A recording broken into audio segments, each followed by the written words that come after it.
វែងជាកន្លែងមួយដែលល្អប៉ុន្តែពីដំបូងឡើយ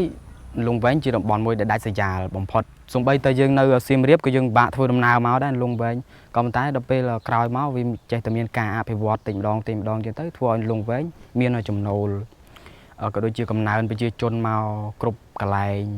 មិនថាគ្រប់តំបន់នៅក្នុងប្រទេសកម្ពុជាយើងគឺចម្រុះទៅដោយប្រជាជនដែលនៅរស់នៅលងវែងអញ្ចឹងវាមិនសូវជាពិបាកទេឥឡូវនេះវាល្អ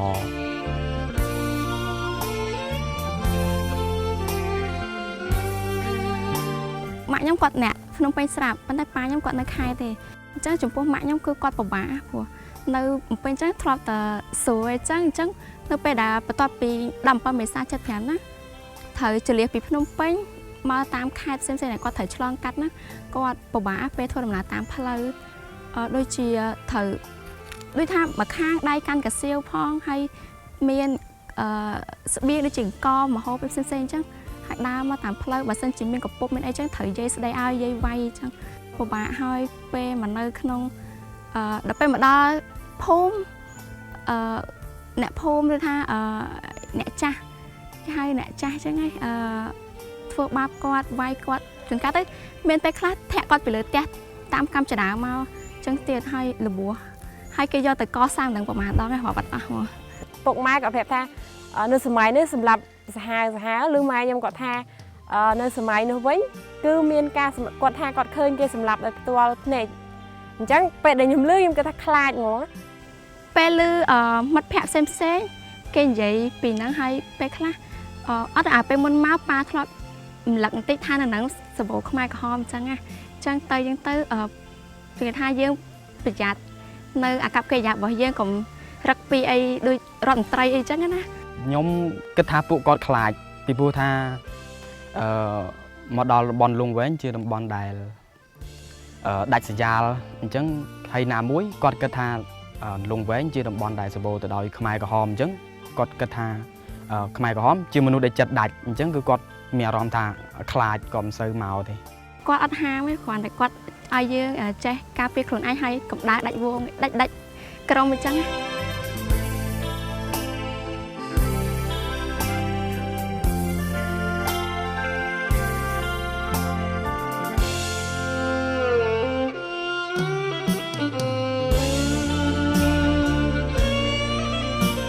ការដើរ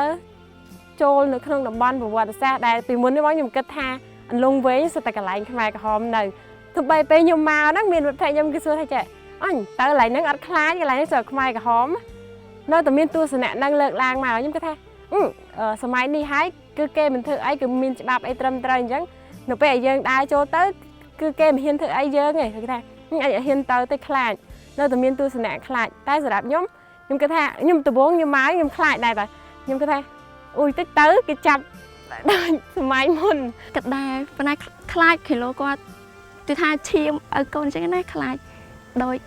អីគាត់អញ្ចឹងប៉ុន្តែគាត់រៀនចេះដឹងឯងប្រហែលជាមិនអាចដោយឪពុកគាត់ទេយ៉ាងច្រើនណាគាត់រៀងកាត់តិចអីចឹងណាខ្ញុំពីដំបូងឡើយខ្ញុំមានអារម្មណ៍អន់ចិត្តដែរពីព្រោះថាខ្ញុំដឹងថាខ្មែរក្រហមគឺជារបបមួយដែលសាហាវព្រៃផ្សៃពីព្រោះថាការកាប់សម្លាប់អញ្ចឹងគឺដោយសារតែខ្មែរក្រហមអញ្ចឹងខ្ញុំមានអារម្មណ៍ថាអន់ចិត្តដែរនៅពេលណាដែលខ្ញុំមានពុកម្ដាយជាអ្នកមានសកម្មភាពនៅក្នុងនឹងដែរក៏ប៉ុន្តែក្រោយមកនៅពេលដែលខ្ញុំបានសិក្សាពីរបបខ្មែរក្រហមនឹងមកគឺខ្ញុំដឹងថាពួកគាត់ជាប្រជាជនធម្មតាទេពីដំបូងមកគឺគាត់អត់ដឹងអីទេក៏ប៉ុន្តែដល់ពេលដែលប្រទេសជាតិយើងជួបនឹងសង្គ្រាមអញ្ចឹងទៅគឺគាត់ត្រូវតែទៅធ្វើសង្គ្រាមអញ្ចឹងធ្វើអ្វីគឺទៅតាមតែបញ្ជាគេគាត់អត់ចង់អញ្ចឹងទេមិនថាគឺធ្វើមិនគាត់ត្រូវតែធ្វើអញ្ចឹងបើសិនបើយើងមិនធ្វើអញ្ចឹងគឺគេនឹងមកសម្លាប់យើងគឺគេនឹងមកធ្វើទារុណកម្មយើងអញ្ចឹងយើងត្រូវតែមានការពារខ្លួនយើងដែរ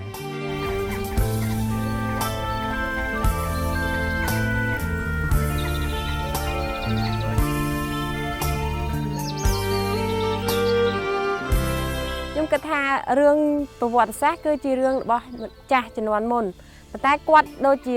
អ្នកជំនាន់ក្រោយដូចជាពួកខ្ញុំដែរគាត់ក៏អាយុប្រហែលខ្ញុំគាត់បានដឹងថាអ្នកជំនាន់មុនគាត់បានធ្វើអីគាត់បានកសាងឬក៏បានធ្វើអីដែលខុសទៅនឹងច្បាប់ខ្លះហើយអញ្ចឹងពួកគាត់ជំនាន់ក្រោយ គាត់ក៏ចង់តំណែងតំណងមួយអ្នកផ្សេងដូចគ្នាកុំឲ្យអ្នកផ្សេងរើសអើងគាត់ថាគាត់ជាកូនកម្មាភិបាលខ្មែរក្រហមឬក៏កូនអតីតអ្នកដឹកនាំជំនាន់មុនអញ្ចឹង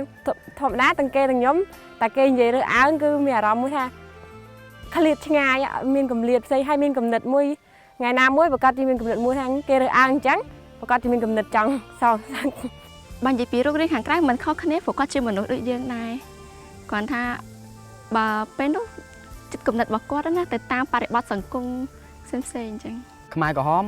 មិនខុសអីខ្លាំងប្រហែលទេបងគាត់ដូចប្រជាជនទូទៅដែរក៏ប៉ុន្តែគាត់មានអារម្មណ៍មួយអត់ដូចប្រជាជនយើងធម្មតាទេពីព្រោះថាជំនាន់ហ្នឹងគឺគាត់ធ្លាប់បានវឹកហាត់ក៏ដូចជាការ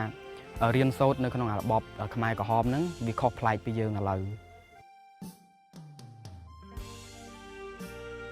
ឲ្យតែពេលខ្ញុំទៅគេអញ្ចឹងគាត់ទេមកសួរព្រោះគាត់អ្នកសួរខ្ញុំថាមកនឹងអត់ខ្លាចទេអញ្ចឹងគាត់ទេមកសួរហ្មងគាត់ថាធារីមិនអីពេលទៅនឹងមិនដែរហើយឮថានៅនឹងមាន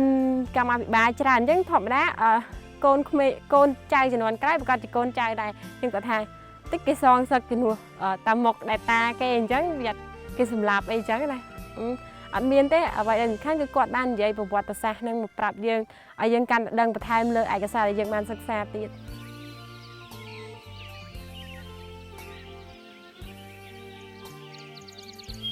នៅនេះចឹងវាដាច់ស្រយាលពីគេហើយមានអ្នកខ្លះទៀតគេគិតមកហ្នឹងសិស្សខ្មែរក្រហមចឹងគេអត់សូវហ៊ានមកលេងឬក៏មិនទេគេខ្លាចមានបញ្ហាអីមួយប៉ុន្តែពេលម្ដងនេះទៅក្រោយពីបានបងគាត់បង្រៀនហើយនឹងគាត់បានបង្ហាញពីបទពិសោធន៍ផ្សេងហើយមនុស្សនៅហ្នឹងចឹងអាចឲ្យយើងដឹងពីជាងទៅថាយើងធ្វើមិនធ្វើការផ្សះផ្សាគ្នាជាងថាប្រាប់គាត់ថាយើងមកក្នុងគោលបំណងអីមួយចឹងមិនមែនមកដើម្បីបញ្ហាអីមួយប៉ុន្តែយើងមកដើម្បីរឿងល្អៗដើម្បីសន្តិភាពទាំងអស់គ្នាខ្ញុំអត់ខ្លាចទេបងពីព្រោះថាពួកគាត់មកគឺគាត់ជាអ្នកសិក្សាគាត់ជាអ្នកស្រាវជ្រាវក៏ដូចជាបណ្ដុះនៅចំណេះដឹងរបស់គាត់អញ្ចឹងអ្វីគ្រប់យ៉ាងដែលគាត់ទទួលបានវាជាចំណេះដឹងរបស់គាត់ទេខ្ញុំចង់ឲ្យមានការបើកទូលាយអញ្ចឹងពីព្រោះថាមនុស្សភាគច្រើននៅពេលណាដែលគាត់ចូលមកលងវែងនេះគឺគាត់អត់សូវពាក់ព័ន្ធជាមួយនឹងអតីតខ្មែរក្រហមចាស់ទេមានន័យថាគាត់រស់នៅគាត់មកនៅតាមគ្នារបស់គាត់តាមប្លុករបស់គាត់អ្នកចំណូលថ្មីដូចគ្នាក៏ប៉ុន្តែហាក់បីដូចជាគាត់នឹងនៅដាច់ដោយឡែកពីអតីតខ្មែរក្រហមចាស់គាត់អត់សូវមានសម្ព័ន្ធភាពជាមួយគ្នាដោយសារតែគាត់គិតថាវាពាក់ព័ន្ធទៅនឹងបញ្ហាហ្នឹងទៅគាត់ចង់ពាក់ព័ន្ធនៅតទៀត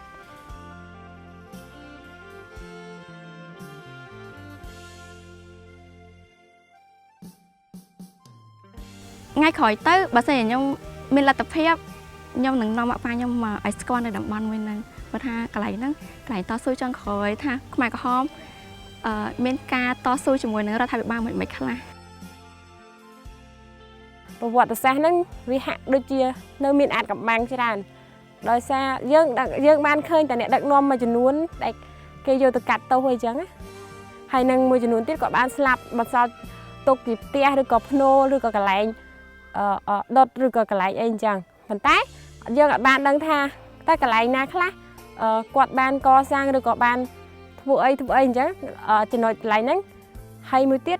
ការដឹកនាំរបស់គាត់នៅសម័យហ្នឹងខ្ញុំគិតថាវាមិនមែនសុទ្ធតែអាក្រក់ទាំងអស់ទេប្រកាសជាមានចំណុចល្អសម្រាប់ប្រទេសជាតិហើយបានគាត់យករបបនយោបាយបែបហ្នឹងមិនមែនថាការដឹកនាំរបស់គាត់ល្អខ្ញុំគិតថាការដឹកនាំរបស់មេដឹកនាំមួយគាត់រើសរបបដឹកនាំគាត់ប្រកាសជាគិតឃើញចំណុចដើម្បីធ្វើឲ្យប្រទេសជាតិអភិវឌ្ឍអញ្ចឹងកន្លែងហ្នឹងបានខ្ញុំឆ្ងល់ថាយើងធ្លាប់សិក្សាយើងឃើញតែចំណុចអវិជ្ជមានរបស់មេដឹកនាំនៅសម័យនោះប៉ុន្តែខ្ញុំអត់ដែលបានឃើញចំណុចវិជ្ជមានដែលគេបង្ហាញមកអញ្ចឹង